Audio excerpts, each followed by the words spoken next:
In the hour before dawn, when the honey wine lies like a dark vein through Old Town, and the beacon atop the high tower is a trembling star more felt than seen, the citadel keeps a kind of breathless hush. Oars whisper in the river, gulls turn in their sleep, and pitch in the shipyards breathes out its sharp, slow tears. In the ravenry the birds are not yet clamoring. They mutter to themselves and blink at the darkness as if it were a problem to be solved. The long stone galleries of the citadel taste of old ash and beeswax and damp vellum, the way a church tastes of old prayers. It is an hour that makes a man feel he is the first awake creature in the world, and it was in that quiet that the glass candle was already burning. Orland of the uplands had watched it until his eyes watered. The candle was no taller than his forearm and narrow as a wine glass, emerald shot through with ghostly veins, and it gave a light that was not like fire's light. There was no wavering of flame. There was no heat. The room remained cool, though its corners were pushed back, as if a patient hand pressed against the walls of the dark. The light was a color without name, a chalk upon the bones. When it touched Orland's hands, which were raw from copying, and the scar that ran across his left knuckle from a clumsy stroke of a paring knife, the skin looked neither washed nor unwashed, but merely revealed. "Write what you see," Archmaester Valyria had told them. Orland obeyed. He wrote that the candle burned without wick or oil, and cast a shadow with edges keen as a quill, and that men's faces by it looked like masks carved from salt. He wrote that the light called dust out of the air, like secrets from a child. 2 other novices wrote the same things with other words. One made rather too much of it, scribbling in the enthusiasm that often took him, and one wrote as if he were afraid of the page, each word arranged like a cautious footstep onto thin ice. Orland wrote steadily, and stopped before he had said everything he could have said. He had learned to let a margin of unsaid things remain. That was where certainty breathed. Valyria stood with his hands tucked in his sleeves, the ring and rod and mask of his archmaistership, black as a true crow, the face behind the mask composed and curious and faintly amused. The old Valyrian's hair was the color of iron filing that had drunk smoke.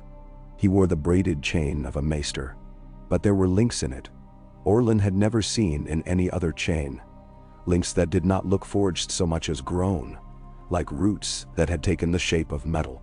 The Archmaister's eyes were pale, pale, as if the glass candle had burned behind them for years. "This is not sorcery," Valyria said finally, when the scratching had ceased. His voice was mild, almost apologetic, as if he regretted disappointing them. "Whatever else it is less than sorcery, which is to say more. Sorcery is a name men use when they cannot be bothered to count. The candle is an instrument. It does what it has been taught to do." "Who taught it?" someone breathed. "The first fires," said Valyria and smiled. They did not laugh. They had expected some bit of martial mystery to be thrust between them and knowledge. Instead, the Archmaester offered them what he had begun calling the habit of numbers. How many hours since the glass was last voiced? How many breaths to bring it to wakefulness? How many words to call it to obedience? How many pairs of hands are required to craft the lattice of veins inside the glass? And how many years must those hands practice before they can craft the lattice properly? He was a patient man, and his patience was a rope he used to measure depth. Count. And if you cannot count, name. And if you cannot name, compare. Most things will be explained by one of those. Then the winds. When he dimmed the candle at last, it was by breathing on it gently, as a man might make a promise to a skittish horse. The light did not go out so much as gather itself back into the glass where it lay sleeping. Orland felt in the buildings around them a subtle shift, as if the citadel itself had stood on tiptoe to listen, and now put its weight back onto its heels. The bells of the starry sept sounded then, thin and silver, as if poured from a height. Orland could not have said whether the sound came from above the river's bend or from the candle still cooling. He wiped his pen and closed his pot of gall, and gathering his scraps and notes against his breast, followed the Archmaester down the narrow stairs. When they emerged into the court, Old Town's east was bleeding. The high tower's beacon lifted its flame in a long, steady stroke. Wind came up the honey wine, bringing the stink of fish guts and riverweed, and the peppery threads of smoke from the potter's kilns. "Go and eat," Valyria said. There will be guests today, and you must not hollow out your attention with hunger." "Guests?" asked the overeager novice. "Sebaston, a vine-dresser's son from the arbor whose blood believed itself wine. From across the sea," said Valen. The old man tilted his head as if listening to a bird very far away. "We have been corresponding. They will put wings to our letters." Sebaston half ran for the kitchen yards. The cautious scribe lingered. Orland lingered too. He had failed at lordship by never having a chance at it, and failed at farming because his father had too many sons and too little good land. He had failed at prowess because he grew red, rather than bold in the lists. He had failed at the merchant's house because sums bored him unless they were sums of words. He had not yet failed at the citadel. He knew enough of himself to know the only mastery he might achieve would be of attention. "Archmaester," he said, "if they are bringing wings, do not say the word dragon as if you named a king." Valen said gently, "We do ill by making names too tall. But yes. A scholar comes on a winged beast, and the beast will need a place to roost. Send word to the Hightower that the high platform must be washed free of gull dung, and the salt rind scraped away. The salt eats scales. Say it just so. Lord Hightower's men will laugh and obey anyway." Orland bowed and went. In Old Town, messages carried by novices still outran those sent by Raven, in a city that breathed up and down with the tide. He crossed the bridge over the Honeywine and went among the tangle of streets beneath the Hightower, where coopers' hoops lay in the alleys like shed ribs, and dogs slept in doorways with their paws twitching. The Hightower rose out of them like a ship rises out of the river once your eyes have learned to follow the line of its keel. You don't see stone, you see intention going upward. A Hightower guard with a face as expressionless as an axe listened to Orland's message, rolled his eyes at the business of gull dung, and then sent 2 lads and a man with a rope harness to clamber up the high steps and scrape rime with bronze blades. When Orland came back through the river mist, the day had the wet brightness of a pearl. He fetched a heel of bread and a wedge of cheese, and ate standing, and then went into the scriptorium, where he was set to copying a Valyrian letter, whose characters seemed at first like a swarm of needles, and then all at once like a deliberate geometry. The letter was addressed to the citadel from a scholar across the narrow sea, and it spoke in cool, precise phrases of thermals, of roots, of wind reading, of what could safely be carried, and what must never be risked in the sky. It spoke of beasts as if they were colleagues. It argued politely with the previous letter, going line by line. When Orland lifted his pen, he thought, "They write like we build bridges." He liked the certainty of that thought, and set it on a shelf inside himself where he kept the small things he trusted. Word went through the citadel's long ribs and marrow that a thane of the freehold came in the air that afternoon on a dragon. Servants leaned out windows. The kitchen boys fought to carry water up to the uppermost platforms. Even the most indifferent maesters came out onto galleries. The way old men come out into sun they professed to think too fierce. The starry sept rang again its long second bell, as if clerics and maesters were conspirators for a day, and the whole city craned. They heard Sereth before they saw her. Not a roar, not a thunder, but a bass thread thrumming the day, turning the inside of the chest to a bowl a wet finger circled. The gulls went up in a ragged scribble. The air went hot and then cooled again, as if the city drew a breath in awe and patience. Then she came over the bend of the Honeywine, not much faster than a hawk stooping, not much higher than the Hightower's middle tiers, and her wings were a deliberate arithmetic, each stroke a problem set and solved, the membrane between finger bones shining with the sun behind it. She was not immense as the oldest beasts were said to be. She was not a black dread come to blot the river. She was something like a ship viewed from above, a keel and flared sides, cargo of fire narrow and contained. Her scales were a green that had learned copper and salt. Her rider sat in a saddle, masked with beaten bronze, and with straps that mirrored her harness. Sereth did not stoop to the tower's beacon. The Hightower men on the platform, with the salt rime scraped away and the gull dung bucketed out, thought for a moment they had been cheated. But then the dragon made a half circle about the tower, and the rider raised a glove, and the beast put her warmth against the beacon stone and held the wall delicately with her feet, and let herself down like a spider easing onto its web. The stone groaned. Men fell to their knees without knowing why, and got up again angry with themselves.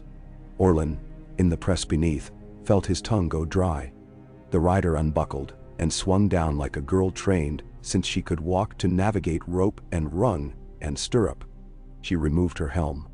Her hair was the pale of straw winter had dried, her face brown with sun, her eyes a clear gray that did not hurry. There were scars on her left hand where the dragon's saddle harness had burned her once and been forgiven. She stood a moment, palm to the beast's neck. Sereth moved her head and exhaled a breath that smelled of iron and something else, something like stones dug from fire. When the rider finally turned, she did so as neither conqueror nor priest, but as one scholar going to meet another. "I am Anira Ardaris," she said to Lord Hightower's steward and to Orland, and to the cluster of archmaesters all at once, because rank in such a moment is an inconvenience. "Where must I not let her rest? Where must she not cast ash? I was given to understand that your houses are built of wood more than of stone." "Where you will," said the steward, a man of almost handsome carelessness. "If there is a roof she breaks, we will say a storm did it. If there is a garden she burns, we will water ashes and thank you for the black earth. Nay, you have read our letters," said Archmaester Valen, coming forward at the last like a patient man allowed at last to lift a lid and see his bread bake through. "I have answered most of them," Anira said.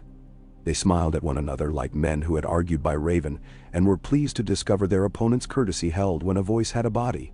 "Shall we begin with baths and bread and questions?" They gave her a room in a tower that bowed a little toward the river, with shutters that closed against the salt, with a hook driven deep into stone for gear and harness, with a place for a scribe to sit. Sereth coiled herself on the beacon.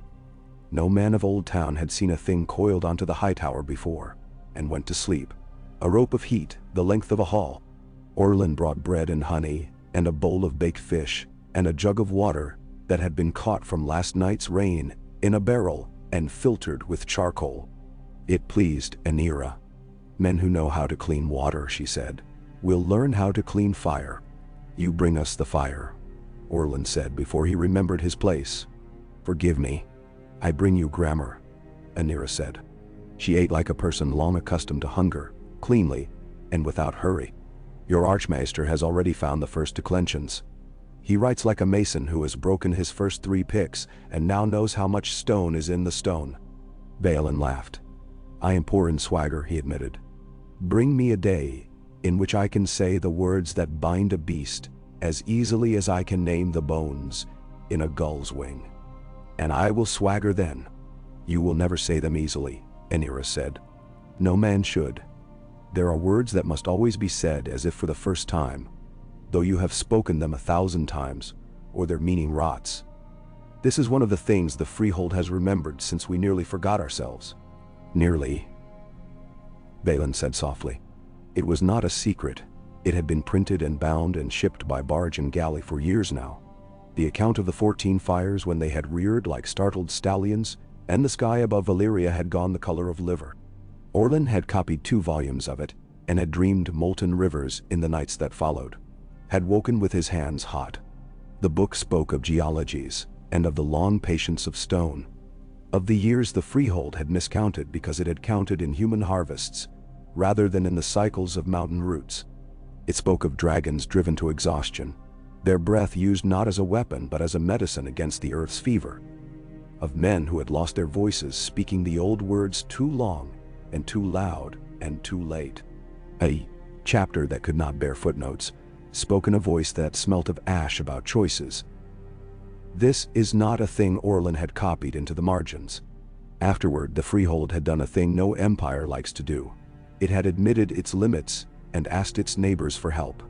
They had sent beasts only to cities with lighthouses first, where men were accustomed to attending a tower with a living fire on its top. They had written courtesies to the starry sept and had signed a concord with bells and harps. They had sent not warriors but scholars to the citadel. And now they sent Anira, whose hand smelled faintly of oil and who had burned her palms not on swords but on buckles and forged words. The citadel received her with an eagerness that embarrassed it, and hid the embarrassment behind fuss. The first class met upon a roof when the wind allowed, and below, among the ravens, when it did not. Aenira brought a book bound in the rough fibered paper the Volantines used for ledgers. It had been written and rewritten, and in its margins other hands than hers had answered her as if the book were a conversation going on inside a court. It was titled on the first page, in careful High Valyrian that even Orland had learned to sound out when properly awake, on the phrase that opens the bond. "The phrase is not a spell," Aenira told them. "It is, listen to me now as men of numbers, it is a way of placing the mind where it can be trusted by a beast whose mind is larger than yours. There are creatures who respond to whips and fear and to hunger, and there are creatures who respond to invitation. The phrase invites, and it does not assume acceptance. A dragon chooses a rider as much as a rider chooses a dragon." "The histories tell," began an archmaester whose chain clinked with confident metals. "The histories like a prince who thinks the world's iron is for his hammers," Aenira said, without heat. "They tell what made the princes feel tall. Listen to the beasts instead." She taught them the phrase in their own tongue first. It sounded too simple, as all true things sound, like the first time a man hears that squares made by a triangle's sides speak to one another, or that a fever is two enemies warring for warmth. She taught them the phrase in a vale lilt, in the rounder vowels of the reach, in the river burr of the trident. Then she taught them the Valyrian, not as if it were holy, but as if it were a whetstone that did not dull. And when Valen spoke it, even a gull on the parapet changed its head. Orland felt something in him move like a door on a hinge unstuck for the first time in years. "You will not use this on Sereth," Aenira said. "Your mouths are new to it. Your breath does not know its labor yet. You will use it on nothing with teeth. Use it on the wind if you must. Use it on a terrified horse. Use it on a child. Use it on yourself in the night when you wake full of argument. If it fails on those, it will fail above a river on a hot day, and you will drop out of the sky, like a cup out of a clumsy hand." "No." Sebastin laughed, and then did not laugh. Orland practiced the phrase under his breath on the stairs, and the breath came back to him calmer than he had sent it out.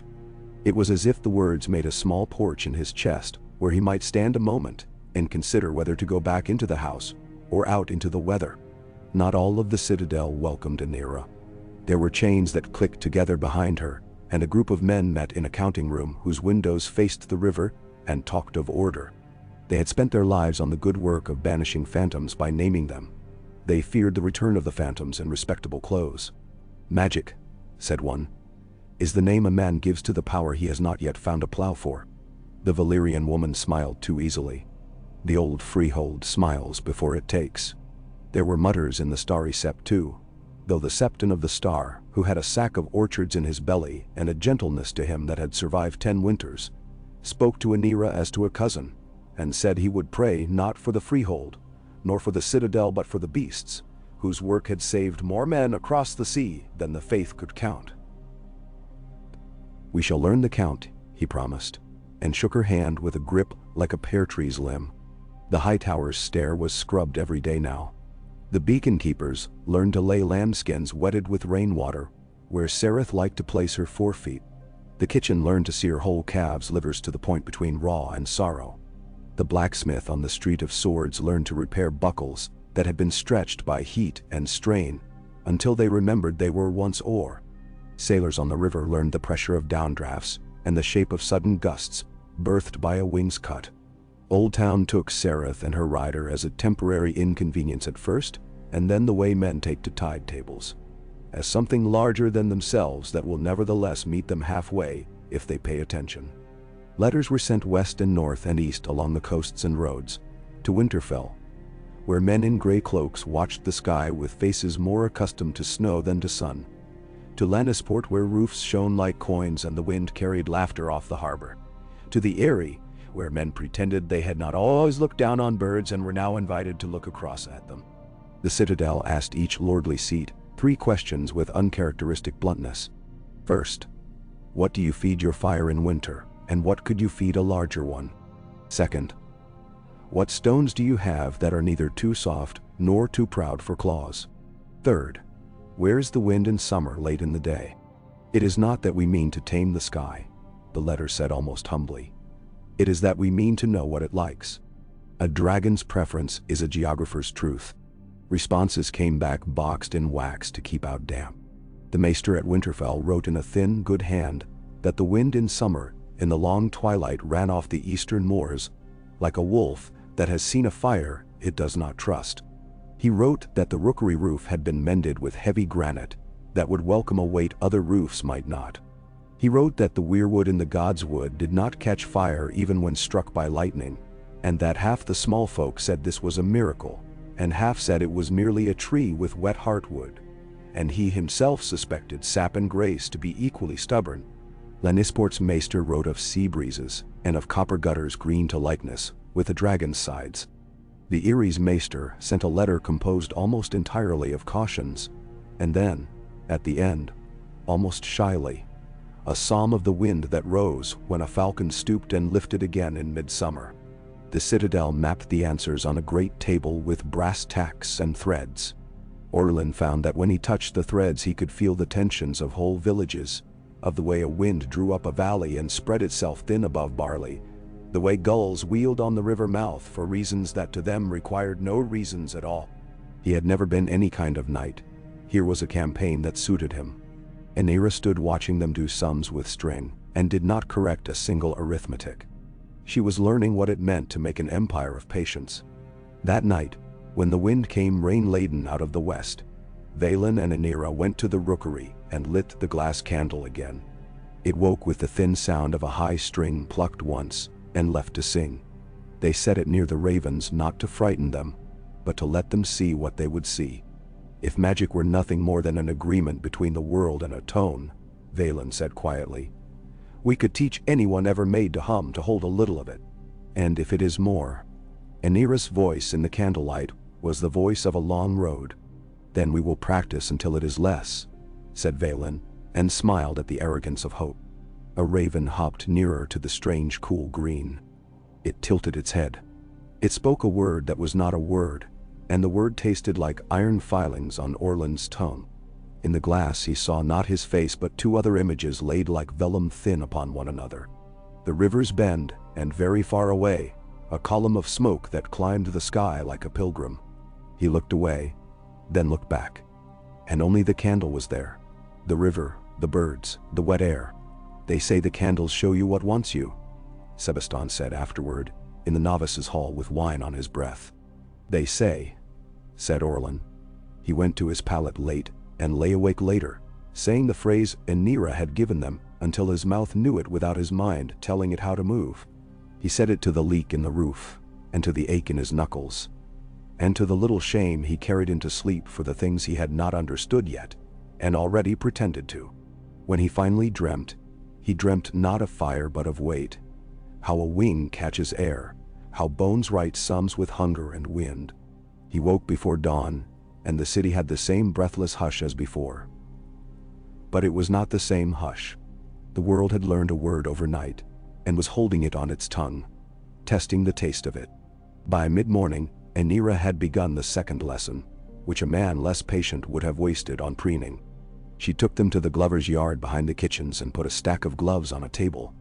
Riders' gloves, still damp with oil, stitched with metal plates so thin they might as well have been paper. You must dress your hands in knowledge, not in pride, she said, and showed them the way to lay a strap between finger and palm, so that when a beast pulled the pull went into bone, not into muscle alone. She taught them the breath count before a signal, the stillness that a foot on a stirrup needs, the place in a saddle where a spine must be if a man wishes to stand up from a flight without moving like a broken bell. There is nothing mystical in soreness, she said dryly to an archmaester who rubbed his back and tried to look as if he were measuring pains. We will mend your vanity later. She was not remarkable in height, nor in grace, nor in any of the physical gifts men write songs about to avoid the work of lessons. She was remarkable in attention. When she fastened a buckle, she looked at the buckle as if it were a sentence she did not dare misread. When she listened, she had a way of leaning her head as if there were two conversations, the one men made and the one the world made. and she was trying to catch them both and see where they crossed. "Why share this?" asked a man who wore his chain like a crown and had not yet forgiven himself for it. "Why now? Why us?" Anira answered as if the question had never been thrown at her as a spear. "Because the freehold counted wrong once," she said. "Because the earth told us what happened when we believed ourselves accounted for. Because our dragons are not loaves that do not diminish when shared. In this at least the old songs lied. But because minds are. You do not lose a word by teaching it. You do not lose a habit by showing a man how to take it up.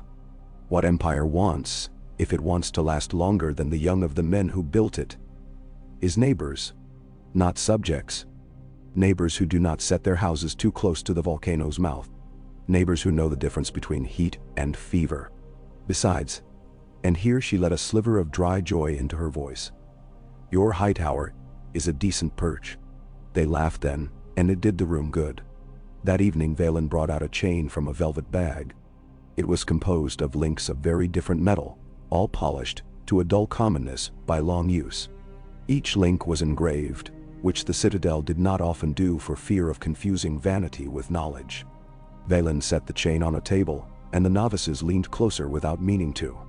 "This," Vaylin said, tapping the darkest link with a fingertip, "is a link of Valyrian steel. Men would have it stand for what they call magic. I will not quibble with a word if the work is done. Once, the citadel made men walk in circles to earn it, as if difficulty stood between fools and folly. I will not insult you with that. I will only say this. In the old days, the link was forged for a man who had seen and done things that made him refuse to lie to children.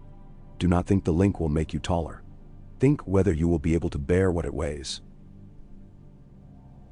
"And the others?" Orland asked, because he had not yet learned to leave silence long enough for another man to adorn it. Silver stands for learning how meat fails and thrives. Black iron for persuading birds that do not owe you their lives to give you their wings. Copper for the names of yesterday. Bronze for the ways men break one another and the ways they might stop. Lead for poisons and their twins, which are remedies if one counts correctly. And this," he added, showing a link that looked like glass and yet was not glass, "that held light as a drop holds. So we give it to no man. We let it sit on our table. It reminds us we have not finished." "Bendi." There was a pause. Sebastin, who loved taste, said softly, "It tastes like rain." They wrote late into the night, not because it was demanded. Anira seemed almost indifferent to proof by pages, but because the words had begun to arrive in them with a kind of measured haste, and writing was how they stored them without harm. Orland took on the chapter titled "Hospices for Heat," which described in careful terms how a hall must be built, if it were to welcome a beast, without harm to men or beast. The roof must be arched and not pitched, lest sparks be trapped. The floor must be of a stone that does not spit when sprinkled. There must be copper gutters that carry heat like gossip away to a place where it can do no harm.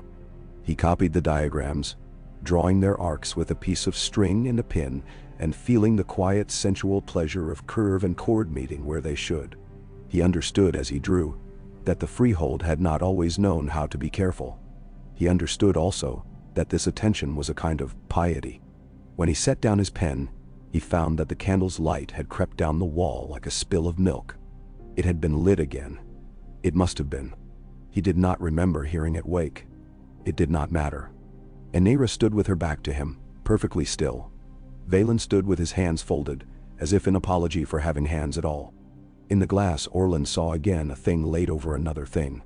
Not the river now, not the smoke. He saw a sweep of black stone that had once flowed like water, and now held a street of pale serpents carved into it. And over that he saw the high tower's spiral, and over that he saw a face that might have been his own if he had been born in a place where a boy's first toy had scales and warmth. Anira did not turn. "Do you see the street?" she asked. "I see a place with no dirt," Orland said before he could think better of telling so little. "There is dirt there," Anira said, and her voice was kinder than pity. "There is always dirt. But for a long time, we forgot to look at it. This is what we bring you that is worse than fire." "Aye." Valen's breath went out of him like a man finishing a climb. "And the thing you bring us, that is better?" Anira half turned then. Her eyes in the candle were a pale that in other light would have been steel, and here was ice thawing under green sun. "We bring you a habit," she said, "of asking beasts and stones and winds and the children of men, not what they will suffer for us, but what they would do if we made room." In the yard below the rookery, a dog barked once, and then remembered itself and lay down again. The rain began in earnest, full of river and road and fields that needed it. Orland thought of Winterfell's reply, of the wind that ran from the moors like a gray animal, and of the boys who would stand under that wind with their faces turned up not to surrender or defy but to read. He thought of the Erie's maester with his worried psalm. He thought of Lannisport's copper gutters. He thought of a world in which men might look at a dragon and see not a crown or a death or a miracle, but a problem with a shape, and so a solution, and so a friendship. It was an extravagant thought. He hid it behind his teeth like a stolen sweet. The days took shape and then took different shapes. Lessons moved from roofs to halls and back again with the weather. A courier came at last from the reaches east with a letter from a town that had suffered a kiln explosion and wanted to know whether a dragon's breath might fuse not bricks, but sand into something more than glass. Anira sighed and wrote a page and a half about temperatures and about the way sand learns to be more than itself at a heat that kills men. And she told them no, not unless they meant to pave their streets with liquid light, which would be a foolishness with no poetry in it. A raven came from the north with a feather caught in its leg, as if laden with some child's wish. The letter tied to it asked whether the words that opened an anxious horse might soothe a woman at her labor. Anira laughed once, softly, and wrote back that the words were meant for those who needed permission to be enormous. "Teach the words to the husband," she wrote. "Let him say them to his own fear. Do not put in the woman's ear what she already knows." A retinue came at last from the starry sept. The septon of the star himself came, and with him 2 thin men whose faces were all so careful they could not have been kept so without pain. Anira went to meet them with her hair gathered and a shirt with no buckles. Sereth slept. The septon took Anira's hand, kissed her cheeks as if she were some cousin home from a long voyage, and then sat and listened to a lesson without speaking once. When it was over, he asked precisely 3 questions. What prayer would a rider say for a dragon's good death, if it came to that? What sort of alms would please a beast who could not taste bread? And whether the freehold made a habit of counting the villages saved when dragonborn rains were coaxed from a sky that meant to be stingy. "We can tell you the number of roofs intact after last autumn in the lower islands," Anira said. "We can tell you the number of fields whose barley did not fail. We can tell you the number of men killed by beasts' panic in the first 3 years of our asking them to bear water bags in drought. We can tell you the number of our own children who died of the first bad cough when smoke from the 14 fires turned the air sour and we had not yet learned to scrub it with moss and water. We do not know how to tell you the number of widows spared from that word. Perhaps you would teach us how to count that." "Then shall." The septon's eyes shone water-bright and angry at something that was not in the room. "We will call them names," he said. "When we call any name, it is not the one, but it keeps the space warm until the one comes back to us. Sometimes it comes back. Sometimes it is lost. This is the same with numbers." They ate bread together in a stew full of carrots. The thin men ate nothing. Anira spoke not at all of faith, and entirely of stone and wind. The septon spoke of children who adored light before they had learned the names of their parents' enemies. Elend said very little, and looked as if he had been given back an afternoon from his 12th year. That night, when the candle had been dimmed, Orland took out his poor notes and made them less poor. He wrote of the way the dragon's wing shadowed the face of the high tower, and how men who would never command a wing nevertheless stood a little straighter when they understood how much of the stone was stone, and how much was balance. He wrote of the smell of rain on copper. He wrote, cautiously, a line about the way some countings make men gentler. He did not put it in the chapter heads where a glance might rest upon it too easily. He put it where a man would find it only by accident, or by the sort of patience that makes a man a better husbandman, or a better steward, or a better friend. In the morning he was sent downriver with 2 other novices to the fish market, to watch how a net learns weight when a current changes. "Count it," Valen had said. "Not the fish, you fools. The moments when a man adds his body to a thing. The moments when he trusts water to teach him something." Orland went and counted. The river taught him 4 lessons without knowing it had. The first 3 he knew how to name. The 4th was only a taste on the tongue like iron. That afternoon Sereth took the air again. She went up between 2 slow clouds, made a circle wide as Old Town, and then came down like a beautiful stone thrown by a careful hand and not permitted to strike. Anira on her back looked small and utterly sufficient. Men looked up and thought of crowns, and men looked up and thought of plague cures, and men looked up and thought of nothing at all but the way it feels to be lifted and set down gently. The dragon's shadow crossed the starry sept and did not darken its bells. Orland, who had not been given yet to the kind of devotion that makes a man speak aloud in a room where there is no one to hear him but himself, felt something like prayer anyway, dry and clean as bread. Days gathered, each a measure. The citadel learned to say the phrase without sweetening it with fear. It learned to close shutters when a beast's breath was likely to blow sparks. It learned to ask the high tower's keepers for water before asking for stone. It learned to disagree with a freehold scholar in a hand that was respectful and unrushed, and to be disagreed with in a hand that made room for surprise. It learned to say no to questions that asked for glamour when what was needed was grain. It learned, even more terribly, to say yes to questions that would cost blood, but would keep rivers from boiling, cities from cracking at the joints, and children from waking at night, tasting iron and not knowing why. One evening, after a day at the rope yard counting the way hemp strains against itself, and then resiliently holds, Orland found Anira alone in the rookery, watching the candle unlit. She was very still. Fatigue lay on her like a blanket thrown over a sleeping dog, heavy and trusted. He waited at the door until she half turned, and then stopped, pretending he had business there. "Do you miss it?" he asked softly. "Your city. I miss what I would miss if I were here and it were gone," Anira said without draping her answer in fine cloth. "Noise. A fruit no one here grows. A smell that says you are home. I do not miss our certainty. I do not miss thinking the world loved us more than it loved itself." She looked past him, over the river, to the sea where the light was the pewter of a brushed plate. "I like your city's way with edges," she added. "You have learned to live where stone and water argue. This makes you suitable neighbors." He found himself grinning. "We will put it in the minutes," he said, and she laughed, and the citadel felt more like a house than it had in years. The next day, a message came by bird from the far southeast. Scratched in a hand Orland had not yet learned to read without squinting. Valen read it, and then read it again, and looked at Anira with a look that was tired and not unhopeful. "The 5th fire," he said. "She is uneasy again." Anira breathed out. "Then we must send back men who know how to count.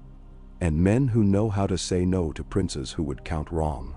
And perhaps, if the faith can be made to speak with a mountain, someone who knows how to keep names of villages alive if there must be ash."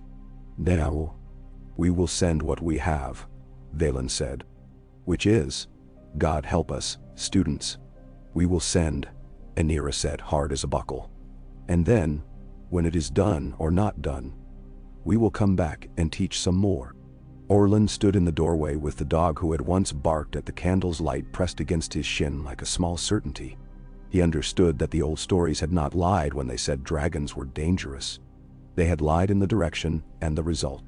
It was not the beast's fire that burned men first, but their questions. There was no shield against questions, save answers stout enough to hold a weight, or the courage to say we do not know yet, and to make the not knowing into work. In the hour before dawn, when the honey wine lay like a dark vein and the beacon trembled, the citadel kept its hush. Beneath it, the city and the world and the house of knowledge leaned forward a fraction, like a congregation waiting for the first note of a hymn that would ask not for fear, but for attention. Somewhere very far away and very near, Stone spoke to fire, and fire answered not with rage but with the steady breath of a beast persuaded by a phrase to be as gentle as it could be. And a boy who had failed at several things, and not yet failed here, put his hands on a page and began to count again. Not because the counting would save anyone alone, but because counting taught men to stop pretending they had enough when they did not. He dipped his pen. He wrote the first words of a new chapter, on weight and willingness. He left the margin wide for all the things he had not guessed yet would want to live there. And when the glass candle began to glow once more, he did not look away at once but let his eyes fill, not with the sight of wonders, but with the shape of work waiting to be done. He had the sense, a fool's sense, a good one, that the realm itself had settled a little more squarely on its foundations because a woman had crossed the sea with a beast and a habit, and because men had made room on a roof for lambskins, and because somewhere in the north a maester had written honestly about wind. Rain moved across the city in sheets like the turning of pages. Sereth shifted her coils and sighed. A small boat put off from the river stairs with 4 men pulling as one. In the kitchens, someone lifted the lid on a pot and let out steam that smelled of thyme. The starry sept's bells did not ring, but somewhere inside its old stones, the promise of appeal gathered like breath. Orland set the black ink to words and thought, not without terror and not without pleasure, that he was living at the edge of a thing that would be larger than any song about it. Larger, because it would be made not of the easy metals men use for songs, but of rope and rain and dragons and numbers and the stubbornness of mercy. And now, the day they chose Orland, the river lay low with the preceding day's rain, and all the flats smelled of wet rope. The high tower beacon had burned through 2 changes of oil in the night, and stood with the steady look of a man who has kept watch past the hour he was promised relief, and decided not to mind. Valyria sent a novice down the stairs to fetch Orland with a message that was only the message of that boy's intent face. The dog that had made a faith of the rookery found him first, and rose with a slow carefulness that said he had learned the weight of his joints. Orland had ink on 3 fingers, and on the cuff of his good shirt. He wiped what he could on a rag and said before he was asked that he would go. "You will write," Valyria told him in the Archmaester's little room, where a strip of copper set in the sill sang rain and river like a low bell. "You will count. You will not mistake what fear says for what a mountain says. If there is a choice between learning and living, choose living and come back to us stupid." He said it without a smile. When a man like Valyria tells you he will forgive anything if you come back dull and breathing, he is not teasing you into bravery. He is making a pact with heaven and your cowardice both. Aenira had packed as men of the sea pack. A small chest with waxed seams and a list in a hand that did not crowd itself, straps for the harness, oil for buckles, skins for feet and for the saddle rails, a seal for letters and a ribbon she used to tie her hair when the wind came full of purpose. She watched Orland lay his own poor kit on the table, and took away the one too pretty pen and the extra shirt.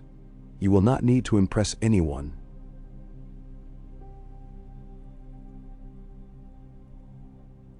she said, and then caught her own tone and softened it. "You will need to be warm, and to dry quickly." "Will there be time to dry?" Orland asked, surprising himself. He had not intended to be brave enough for questions that sounded like jokes. "There is always time to dry," Aenira said, "even if it is only the time between one breath and the next." She handed him a roll of oiled leather. "Notes. Wrap twice. If they go into the sea, they go into the sea having been asked politely to remain our guests." And the Septon of the Star came up the stairs with 2 boys in gray cloaks, carrying a basket of pears and a skin of beer. He was out of breath, and did not pretend otherwise. He blessed beast and rider and Orland, and the chain on Valyria's neck, and very explicitly, the patience of rope. "I will pray," he said, "for the mountain to accept instruction." He said the word pray, as if it were kin to count, which from him it was. Sereth woke them, with a long low note. The dragon made before flight. Not a roar, not an order, but a question asked and answered in a single vowel. Her eyes were not jewels. There is a laziness in calling every bright animal's gaze a jewel. Her eyes were a gray-green full of admissions. She had a scuff on her left wing finger where a buckle had rubbed 2 flights ago. Anira ran a thumb over it, and Sereth tolerated the inspection the way a good horse tolerates a farrier, without gratitude, without argument. The lambskins on the high platform were new and pliant. Men stood in the lee of the beacon with their hands held low, not for worship, but for warmth. The salt rime had not formed again. The night had been a wet one, and the keepers had been energetic. You will sit behind me, and you will not move until I say to move. Anira told Orland as she laid the straps, and showed him where he could put his hands without making her hate him. When I put your hand somewhere else, put it there and then forget you did. When I lean forward, you lean forward if I tell you to, and do not, if I do not. This is not a voyage on a cart, Orland. It is more like a sentence you must speak in time with me. If you put the stress in the wrong place, we will be understood and despised. If you leave out a word, we will not be understood at all. Lindawani. I will not be eloquent, Orland said. He said the phrase under his breath. The one Anira had taught them for opening the bond. Not to Sereth, he would never be arrogant enough to use it on Sereth. And not to Anira, who would laugh at him, and would be right to laugh, but to his fear. He felt the little porch open inside his chest and went to stand on it for a breath. The dog leaned his head against Orland's knee, and then, feeling himself invited, leaned a bit harder. They went up like a good thought, smooth and entirely earned. The first time the wind took him, Orland's heart did what it does in a bad dream when a stair that should be there is not. And then the second time the wind took him, his heart did not do that. The high tower fell away with a studied resentment. Stone does not enjoy being made small and cannot help it. The river's back shone and creased. The city rearranged itself into truth, roofs and ropes and smoke and gardens. The alleys where the day cooled first and the stones that held heat like grudges. He could see the starry sept's old roof as if it were a hand put out to balance a child. He could see the copper set in Valen's sill answering the sky in a dull line. But of course he could not. He simply knew it was there and felt pleased to know it. Anira did not make a show of speed. She found the height the air wanted of them and let Sereth take it. The way a good dancer persuades a partner he has invented the steps. They ran the coast south for a time, held between sea and marsh, then tipped their shoulder and cut east toward the dark freckle, that is the arbor and the smaller freckles beyond. Orland learned the taste of air at different heights. River air wet as a new loaf, sea air that took salt into your tongue and set it in your teeth, the high air that was all dryness and light and left his eyes watering. He counted not to be useful, but because his mind had found a wheel and meant to keep it turning. 312 wing beats between the high tower and the first salt-silver pods of fish. 17 breaths in which Anira's shoulders moved differently and Sereth answered with a lengthened stroke. The time it took a gull to realize the shadow overhead would not stoop and kill him and go back to his tiny life. The first landing was not Dragonstone. It was a low spit of rock with a tower on it and a perverse little garden where some keeper had decided beans could be coaxed into defying wind. They put down because Anira liked to give a beast's bones a different geometry after an hour, because men watching a dragon go by like an ill omen relax when a rider takes the trouble to step down and ask them for a cup of water and for news about wind. The keeper's wife had never seen a maester's chain up close and touched Valen's lynx with a frankness that would have scandalized the counting room in the citadel. Sereth drank 2 skins and set the third between her teeth, and worried it like a dog with a toy, until it burst, and splashed her face and Orland's hands, and the keeper's little boy, who laughed and then clapped his wet hands over his face, in terror of his own laughter, and then laughed again anyway.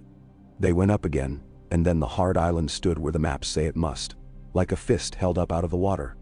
You could smell Dragonstone as far away as you could see it, if the wind was right. Iron and the memory of heat, wet lichen learning black stone the slow way. The castle had not been built so much as learned. Its towers were the argument basalt makes when men ask it to pretend to be a tree. Anira's hand moved as if counting and Sereth's had moved in time, and they made a long round of the islet, as if making friends with the idea of landing on something that had been a thought in a mountain's mind. Before it was a seat for men. There were men on the outer walls with spears, and with courtesy. They did not run, nor fidget. Here was a place that had learned dragons without hysteria, and grown opinions anyway. They laid wet wool on the highest curb, and Anira brought Sereth down as if easing a weight into someone else's lap. Orland put his feet on Dragonstone, and felt the old heat in the rock check, the seas cold in his bones. He had not understood before that step what black stone does to a man's sense of being a thing with blood. He understood now that all the tales of princes raging here were stories told by men who could not forgive a place for telling them no in a voice deeper than theirs. The hall they gave them for the night was long and narrow, with windows that admitted light as if it had cost trouble to coax it through the walls. There were carvings older than good taste along the lintels, a riot of serpents and waves and men that were not quite men learning to ride a fire that had not quite learned to be a beast.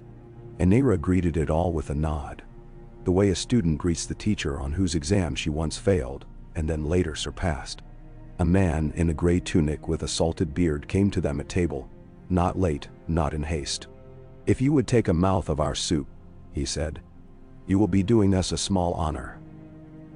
The last time men of the freehold declined a bite here, the wind went wrong for a full day. "I would not have that on my conscience," Anira said gravely, and took a bowl and put into it a piece of fish with the head still on and ate without finding humor on her tongue. The man smiled as if a tiny ritual had been fulfilled that he had refused to tell anyone else about, for fear of it being laughed into nothing. They slept under roofs that had seen sleep thick as spilled oil. Orland lay with the smell of the sea in his nose, and the seas cold in his blanket, and a slick blackness under everything his body trusted. He dreamt of the glass candle without it being lit, and woke with the taste of iron in his mouth, and did not tell Anira because words tire too easily when overused, and he meant to hoard them for the mountain. They left at dawn while the fishwives argued with the first light. A second beast took the air to the north, a copper-bright creature with wings like a maple leaf, rider small and steady. Anira lifted a hand in greeting. "We will not be alone," she said to Orland, and did not name the other rider, because there is a superstition among those who fly that names make men heavier. The sea between Dragonstone and the old cradle is a blue that means nothing to a river-born man. It is a blue that thinks of itself as indifferent. It indulged them that day. They ran a sky road that had been flown for centuries. Orland felt the slow shift in Sereth's muscles when the smell of land crept up into the air and announced itself as stone with promises in it, benefits and debts. When the coast we call the Black Cliffs lifted itself out of line and made wall. Orland's heart made the mistake of thinking he had arrived. It took a long time after that to be true. The freehold's outworks had the look of things built by men who had learned humility late and meant to remember it. They were clean, not ostentatious, and they were mended often. A landing place, long and low, with its gutters cased in copper and its roof arched as if bowed in thanks. A yard for barrels of water, some sweet, some with moss soaking in them, some with a little bit of something like ash that Anira said would catch certain greedy poisons and pin them there. A room for letters, and a bell to ring when a beast came in hot in breath, must be asked to do a certain work quickly. Men and women together in gray and brown, and no plumage anywhere, not even on the man who had clearly been placed to greet them with the weight of his family behind him. "Welcome," he said simply. "You smell of rain and old rope." In the free cities, they waste compliments on cut of cloth and horses. In the freehold, they have learned to compliment only the things the world hears too and approves. "The fifth is uneasy," Anira said when they were inside, and wine and water. And a plate of olives had been put into reach by hands that did not mean to make themselves noticed for their grace, and did anyway. "She fusses," the man said with enormous caution. "A woman fusses in the kitchen when she finds a pot where she did not set it." He glanced at Orland then, as if measuring what this stranger would carry away to those who would copy the words into the future's pocket. "Sometimes she is a pot, sometimes a kitchen. We will not ask her to be less than she is," Anira said. "We will ask her to breathe the way she should." The room where glass candles were lit looked like a place a mathematician would draw a plan for, and later be embarrassed by for its sentiment. There were 4 candles set at the corners of a square and one in the center, and the space smelled faintly of pebbles rubbed against one another. The light, when they breathed them living, rose in a cross-hatched way, as if it had learned to travel along lines it had meant to discover for itself, and forgave the pattern for being imposed. Orland saw what he had seen before, a thing laid like thin vellum over another thing. And then, because he had learned not to chase images, he stood still and let them wash over him and recede. He saw a slope like the bare back of an old giant, with seams of a dull red under black, and he saw clouds that had learned the shapes of old fires and kept them out of affection. He saw, startled, the faint suggestion of a courtyard in Old Town, and understood that the candles were not so much windows as they were agreements. If you held your mind in this shape, the world would allow you, for a while, to be in 2 places at once. The 5th has 3 old mouths that we have taught her to keep closed with stones, Rhaenyra said, and 1 young one that opens when she is feeling clever. There is a new seam along the young mouth, and it is pretending not to be there. We will go and say that we have noticed. If she likes us, she will be gratified and calm down. If she dislikes us, she will be gratified and behave badly anyway. Then, if she dislikes us, Vaelin repeated, his voice as solemn as a boy playing at funerals, then she will act like any creature whose cleverness has not been treated with caution. Rhaenyra folded the ribbon she had used for her hair into her palm and kept it there. We can ask. We can count. If we must beg, we will beg well. No. They used a beast with more wing than belly for the first runs. Sereth carried Rhaenyra alone, and Orland went up on the copper-bright maple leaf with a rider whose name he was not told. The first approach was not an approach but a circuit, 2 leagues out and then 1, feeling the air with faces and hands, and with the skin at the back of the neck that knows temperature and threat long before the cleverer parts of us do. Orland smelled egg once, very suddenly and faintly, and then did not smell it again, and realized his mind had only wanted to make the obvious comfort out of an odor that is only sometimes omen and sometimes dinner. The 5th was a long, low beast sprawled on her side pretending to be harmless. Men had put stones in her mouth. She had spat some of them out over the last year, and then, embarrassed, pretended not to notice what she had done.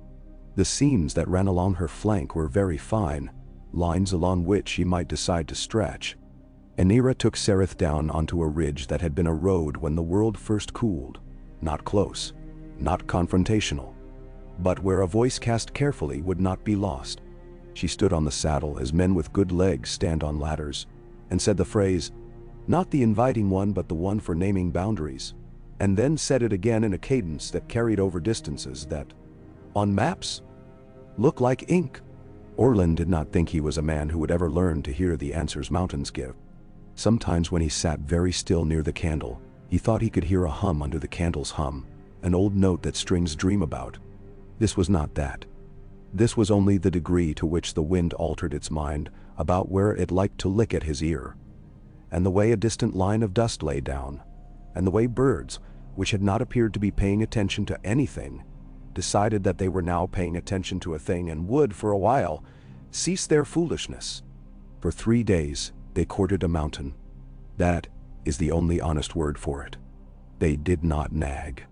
They did not strut. They did the work lovers do when the beloved is in a temper, and knows she is beautiful, and knows that beautiful, and resents the knowledge.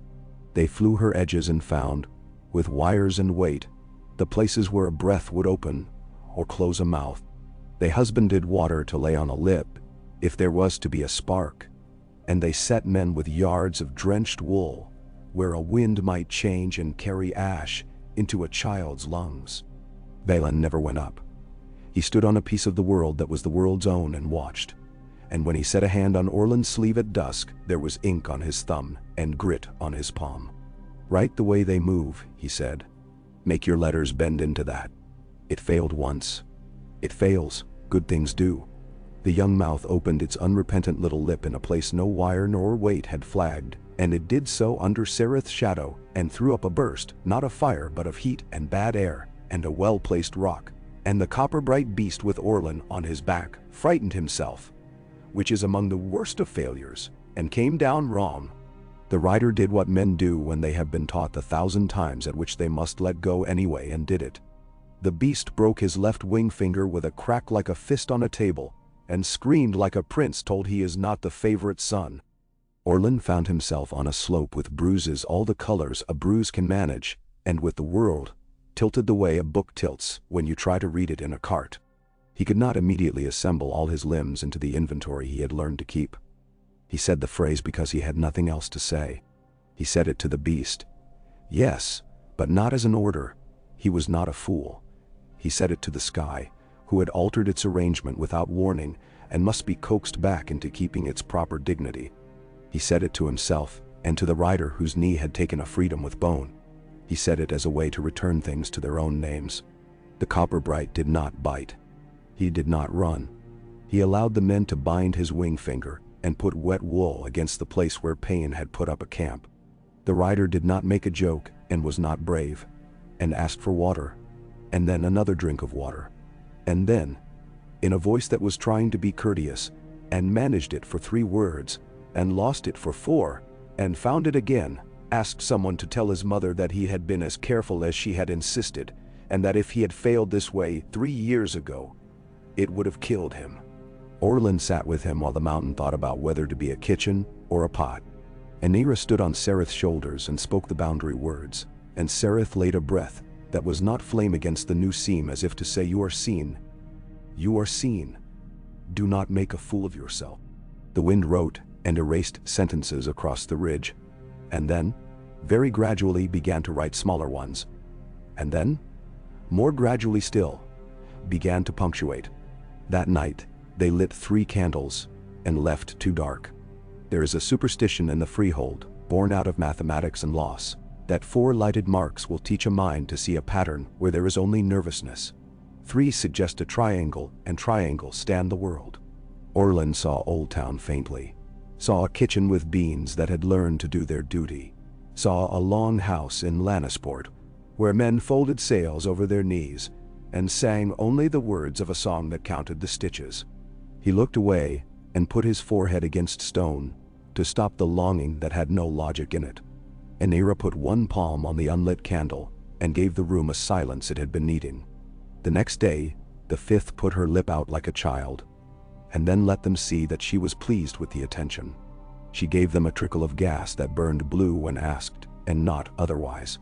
She permitted them, with a rudeness that was only partly pretense, to press stone into a mouth she had reconsidered using.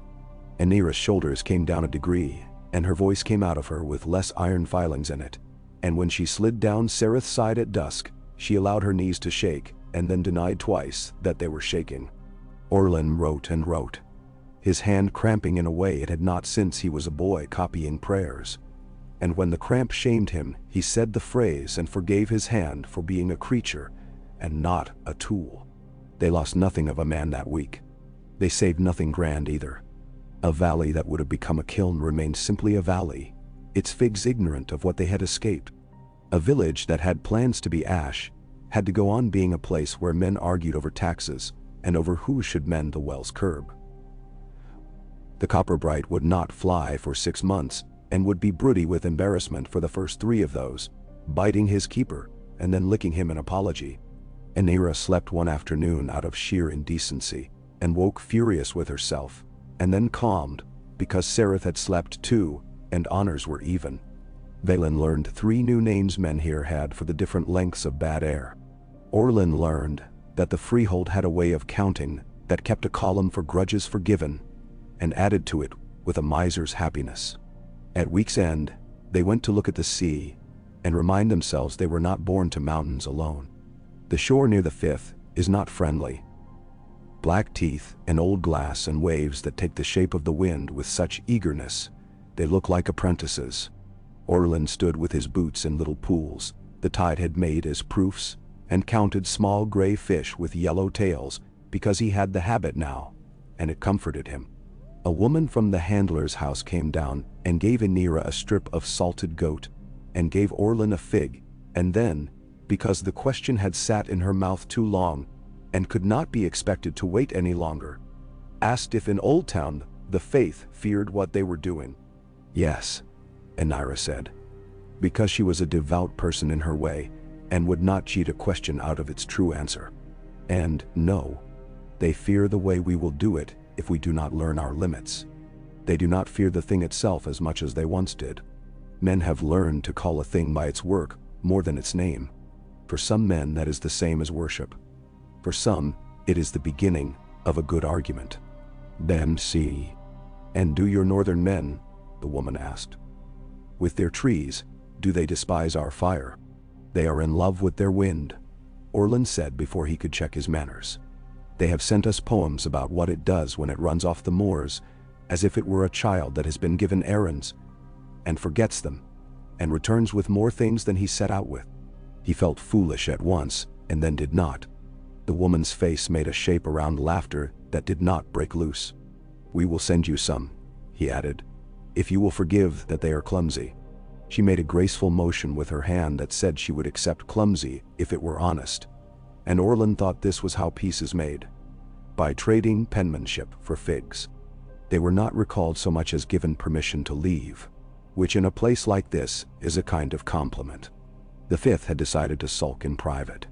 They left barrels of water with moss, sleeping in it, and 3 pages of instructions that contained no imprecations, and 1 line addressed to the mountain directly, written in a hand so careful no one would imagine it was a prayer, unless they already loved the person who wrote it.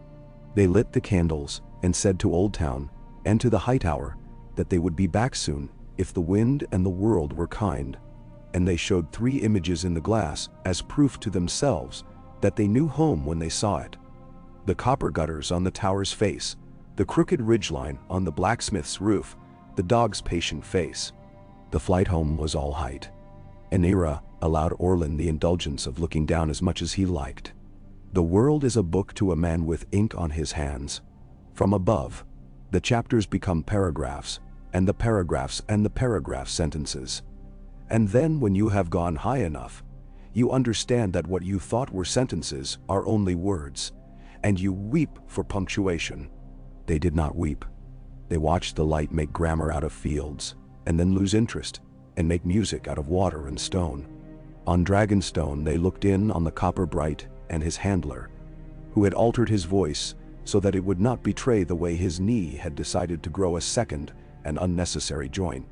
Sereth laid her head a moment along the pen's rail, and breathed there, and the Copper Bright returned his own small breath and settled, as beasts settle, for the sake of a thing they do not admit to believing in. Old Town had become a place with more dragon lore than manners know how to manage. Craftsmen had begun to have opinions about scale patterning and windbreaks. The rope walk had changed the way it stored hemp for days, when a warm beast would take the sky overhead. Heat dries ropes, and a dry rope lies to a man about its faithfulness. The starry sept had taken to hanging wet cloths in the aisles, on days when they expected a flight, and no one had called it a concession to anything but the comfort of old bones, which it was. The kitchens had learned to salt the skins they used for Sereth's favorite places, because salt speaks to salt, and the lambskin, once a lamb and still tender, learned quickly to obey. There had been, of course, a quarrel. There is always a quarrel. In the counting room of the Citadel, whose windows loved the river even when the river was being petulant and brown, a group of men had decided the thing they had always feared had finally arrived, wearing its hair braided and its boots dirty. They wrote a letter that did not say sorcery but meant it 4 times, and then unmeant it to be polite, and then meant it again.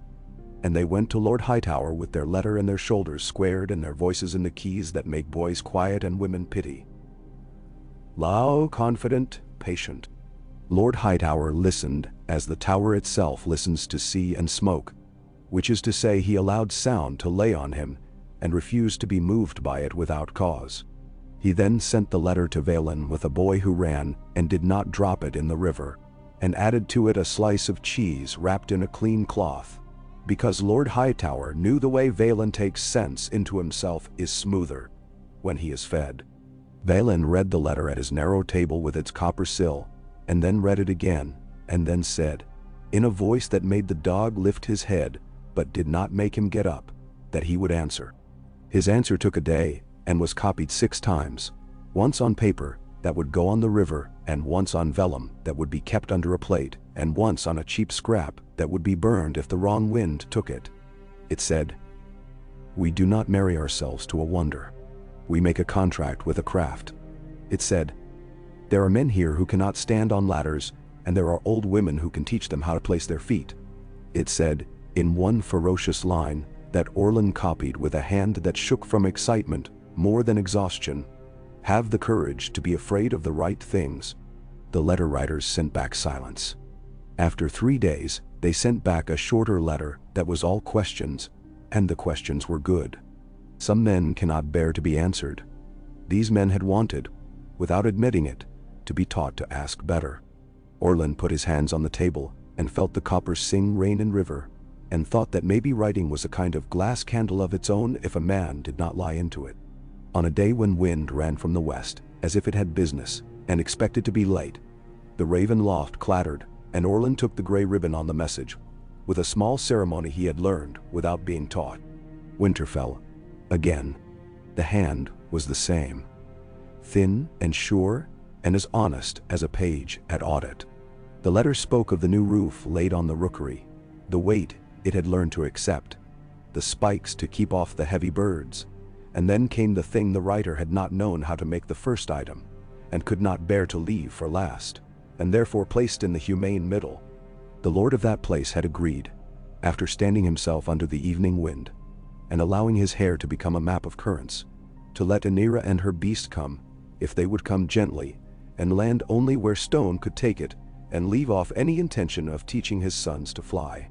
Aenira read it with a contained delight that made a better noise than laughter. "We will go," she said simply. "We will take the measure of cold. We will count a new kind of silence." She looked up from the letter to Vaylin.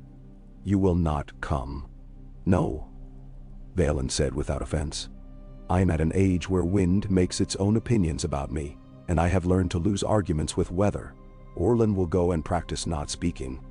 "I would practice," Orland said, quite sincerely. "They left at a time the faith insists is unlucky, and sailors insist is sensible. The first day was only a short bite north to teach Sereth again what it is to put cold into the lungs. Dragons are not lovers of winter, but some bones prefer to be told in advance when they will be asked to carry it. The next was a longer lean along the coast, so that when they bent their way inland, there would be no petulant eddies where sea air sulks in river basins. The rivers of the reach from above have a childishness to them. So many and so silver and so willing to be called by names, men give without asking." The mander lay like a long sentence that had forgotten where it intended to stop. Beyond, the land crumpled into the blows and hesitations men call hills.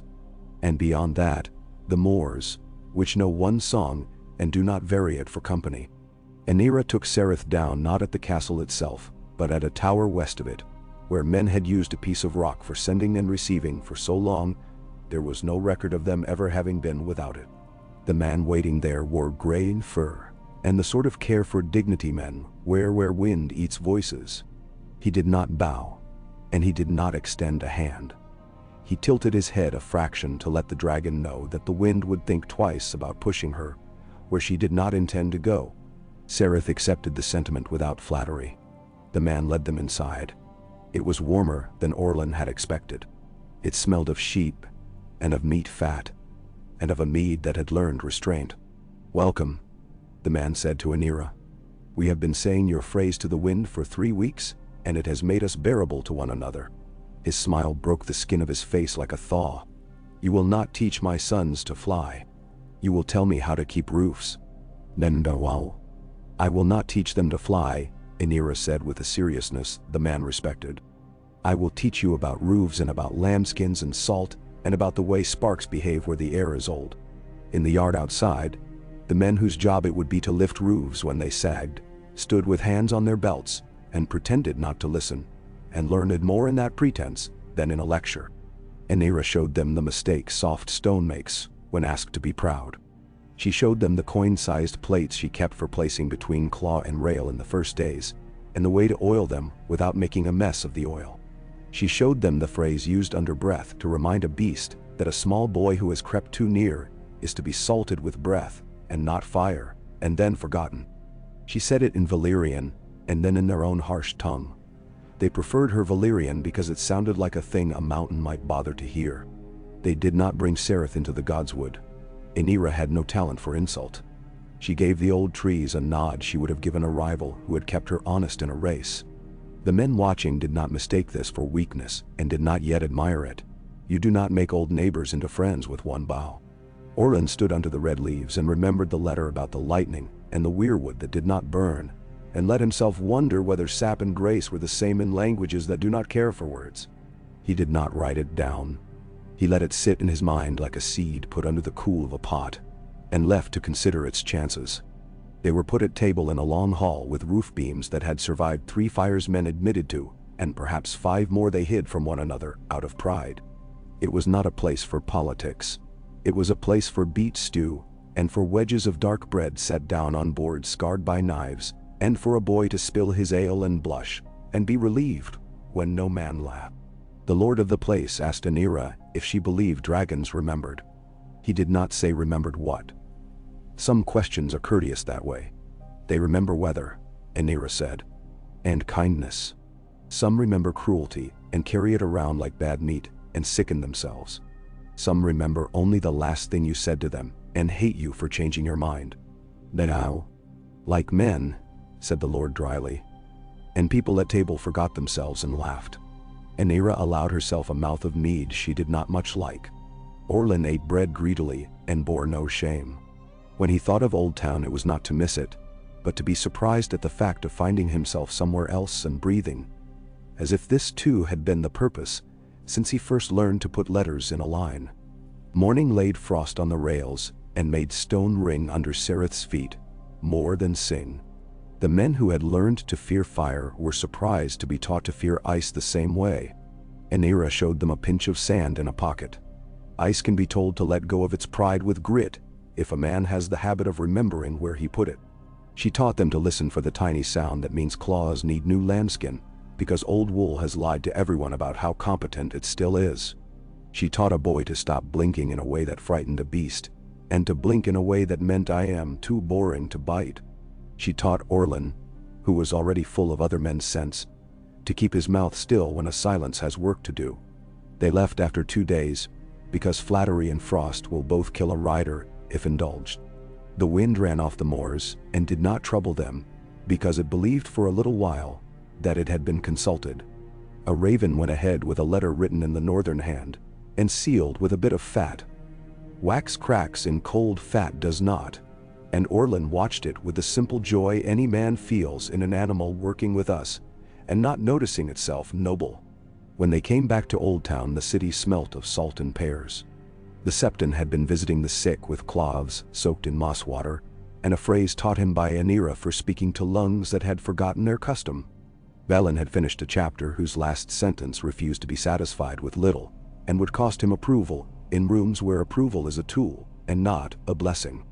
The counting room letter writers had sent him a cheese with a bite to it, and a note that said only, "We agree to be afraid of the right things."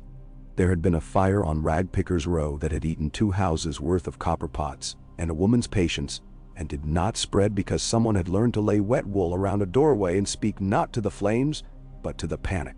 A child had been born breech, and lived because her father had learned to say a phrase to his own fear, under Rhaenyra's frank suggestion that he try a new habit, just this once. And there had been a small ugliness too, like a splinter in a heel. A boy in the kitchens had been told by someone who had eaten fear for breakfast, since his first teeth came in, that the lambskins on the tower were waste and sin. He had taken a pail of sand up in the night and cut one of the skins into strips as if to rescue it from usefulness, and had done a clumsy, neat job, and then, frightened of having done a thing with his own hand, had left the pail. In the morning, when wind came wrong, it stirred up grit and put it where Sereth's foot would go. The beast, whose balance is part sky and part grace and part stitched and oiled leather, slipped a little. She did not fall. Rhaenyra, whose balance is of the same mixture, swore with a precision that taught 3 boys a new respect for grammar, and then did not punish. She had the boy brought up into the light, and she put the cut strips into his hands, and she explained wool to him, and the feet of beasts, and the faith of stone, and what sin is and is not. Then she took him down into the kitchens where the skins are soaked and salted, and she showed him how a thing that was once alive is taught to be useful without losing that life's honor. He went away with eyes that had learned to be less impressed with the wrong men. Orland wrote the last quietly, not to show he had eyes everywhere but to remind himself that our work is often not the thing that can be put into a chapter head. He wrote the weather. He wrote the way the high tower's copper sang a different tone on mornings after cold wind. He wrote the fact that Sebastan had stopped laughing in a way that made other boys feel like the joke was at their expense, and had started laughing like a man who expects others to join him, if they want and does not need them to. He wrote the way the faith's candles were lit and put out at different hours now, because men had learned to like the look of the glass candle's green light, and the septon had decided envy was a common sin, and could be cured by generosity. He would make the old light in the sept sweeter and steadier, and shame no one. And those who still preferred a dragon's grammar could have it without being told they loved it for evil reasons. When letters came again from the east, they were not the fierce thin ones with counts of heat and minutes of breath alone. They were fat with news, the way a letter is fat when the men who wrote it had to take 3 mouthfuls of soup between each sentence. A new mouth had opened near the 9th and closed when spoken to with respect. A smith in the freehold had learned to make a buckle that did not mind being heated and cooled and heated and cooled. He had written the shape of it onto paper and put the paper under a glass candle, and men in 3 cities had copied it at once, and then bragged about who had invented it, which is one of the ways cultures decide not to kill one another. A woman in a village near the 2nd had said the phrase to her father, who had not spoken to her in 6 years, and he had not forgiven her. But the quarrel had changed shape and grown small enough to keep in a pocket and forget in the wash every other day. One letter came, hand humble, from the riverlands of the Trident. The man who wrote it did not pretend to wit. He said, "We have a house that burns once every 6 years and always the same house. We have put new stone. We have beaten the man who is feckless. We have beaten the boy who is his son. We have moved the stove. The house burns. They think it is a curse and they make jokes. We do not wish to make jokes. Will your woman—" He wrote it this way and meant no insult. "Tell us if we can lace our beams with copper and lay our lambskins like a grid, so that even if our house burns again, the fire will think better of jumping the lane." Anira wrote him back, not as one who had the right answer, but as one who had the better question. She asked for drawings. She asked about the shape of the roof and about the wind at evening. She asked what the wife smelled before she woke the husband. She asked if anyone living on the lane snored. He took these seriously and gave back answers full and dear. When the house burned again, because habit is a hard man to break, it did not leap to the lane. Anira sent the man a strip of serpent leaf, a plant that makes a house smell of late summer, even when it is full of children, and a drawing for a chimney pot wider at top than bottom. And he wrote back that he had been complimented for the first time by his eldest daughter, which is a thing no dragon can do. Old Town became a place men came to ask poor questions, and then to learn how to ask better ones. This made it no richer, except that it did. The fishwives charged more for the first catch after a wind change, because they had learned that riders liked to be told whether the river was in a temper. The rope walk sold little coils of hemp to boys who wanted to practice one knot that might keep a buckle in place if a strap failed and their hands were slow. Men put copper gutters on houses that would never see a beast's shadow, and said they did it because the rain wants a gentleman to show it out of the house with courtesy. A song went about the alleys that was mostly a counting song, but had one line about a woman who brought a beast and a habit over water, and another about a boy who learned to say no to one fear and yes to another. Sebastan learned to like silence and earned the right to make a noise again, and did so better. He found that where once his flattery had been a bad wine, now his praise was a real bright ale, and men took it and said thank you as if he had given a thing and not a tap on the head. He wrote a treatise on the tendencies of sparks carried by downdrafts in Anira, who did not pretend to be a writer, asked permission to copy one of his diagrams and to send it east. He went for 2 days after that, with his mouth full of old bitterness, and then he swallowed it and looked around and found no one else had noticed and began to feel relief. Valyria wrote the chapter that would make men call him immodest and make him an honest man. He wrote about our right fear. He wrote that we must be terrified on behalf of others more often than we are terrified on behalf of our own idea of our honor. He wrote that if the faith wished to call this charity, he would not argue. He would argue if we called it romance. He wrote that the glass candle was like a book with the covers taken off. He wrote that we are at the beginning of our usefulness to one another. He wrote, in a line that Orland copied with his breath held, that if empire is to last, it must be built of the habits men can teach their enemies without fearing their own sons. Men came and men went. The copper bright's wing finger knit badly, and then, because work and hunger persuaded it, knit better. He lifted one morning with a sound like a hinge deciding to be door instead of fence. And the handler, who had not wanted to cry in front of strangers, wept rancorously for 11 heartbeats, and then laughed out his shame, and went to oil the buckle that had creaked during the flight. The fifth sent a line of dust up like a man trying to remember a story, and then settled to the truth of her age. A rider in the east, whose name Anira did not say, fell with his beast into new rock, and the prayer the septon had asked for went into the air through 3 mouths and 1 mountain, and did the work men mean when they say prayer. Which is to say, it gave a shape to a sorrow so that sorrow would not leak into everything, and salt the soup for a week. When the year turned, and river water wore white caps for the sheer joy of freezing and thawing in one breath, and making old men curse, a ship came up the Honeywine with a blue stripe on its sail, and a mast that had not been built to deal with the citadel's bridges. They took the mast down in a way that taught Orland a new respect for the geometry of strangers. A woman stepped off, who wore a chain of the freehold, heavy with links that had spent a lifetime in fire. Her hair was bound to her head with wire, out of plain exasperation with wind. She brought not a dragon, but a portfolio of complaints in a careful hand. Men at Norvos.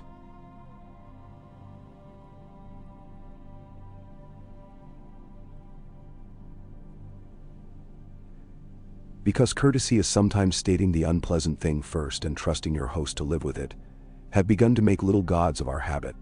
They have carved the phrase on doors, and then forgotten to say it to their children.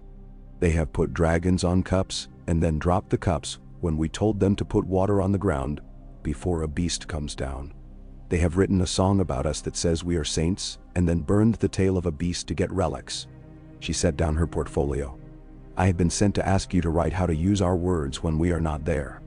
They will listen to you, because you are not us. If you will.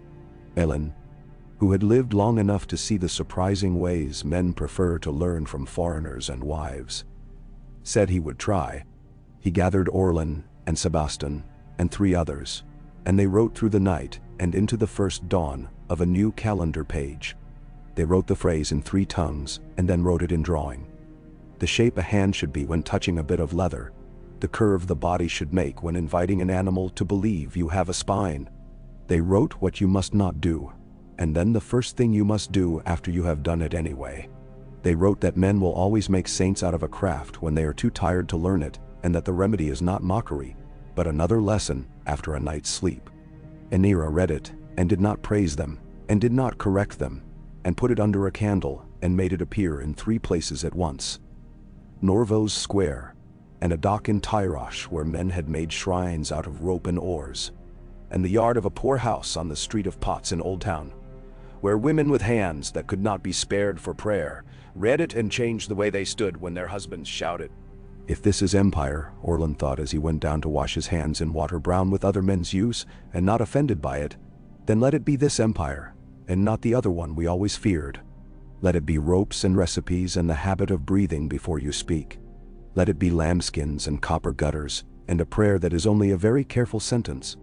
At dusk on a day when storm clouds had the probable look of men who intend to stay for supper, Sereth woke from her own thoughts and went to the edge of the beacon and laid her head on the stone and watched the river. She made the long, low note that is not a demand and not a permission, but an announcement. I am here and listening. The dog rose, joints agreeing one by one to the indignity, and went out and sat in the wet, the better to hear. The septon stood on a gallery and did not cross himself, and did not cross himself, and was praised in heaven for that discretion. Valen came and put his hand on the copper sill, and the copper made the sound it always made when his palm was there. Anira leaned on her saddle with her eyes closed and listened to the world tell its own story and permitted herself, for once, to imagine a thing beyond tomorrow. A summer where no mouth opened in anger, and a winter where men put wool in plate, where men put wool in place and to be proud of their own preparation. Orland, who had needed to be told what to be afraid of, and had learned and then learned more, took up his pen and made himself patient. He did not write about wonder, though his chest was full of it. He wrote about weight and willingness, and the way the city had learned to prefer the right kind of noise.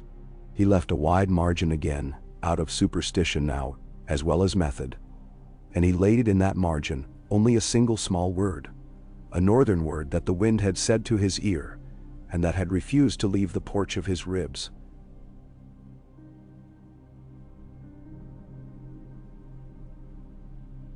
Stay, he wrote through one bell, and then another.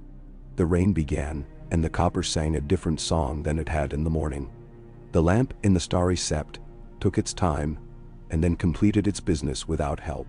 Far away a mountain thought about its cleverness, and satisfied with attention, let the thought go for the night, and dreamt, instead of pressure releasing in little sighs like a sleeper who has changed sides.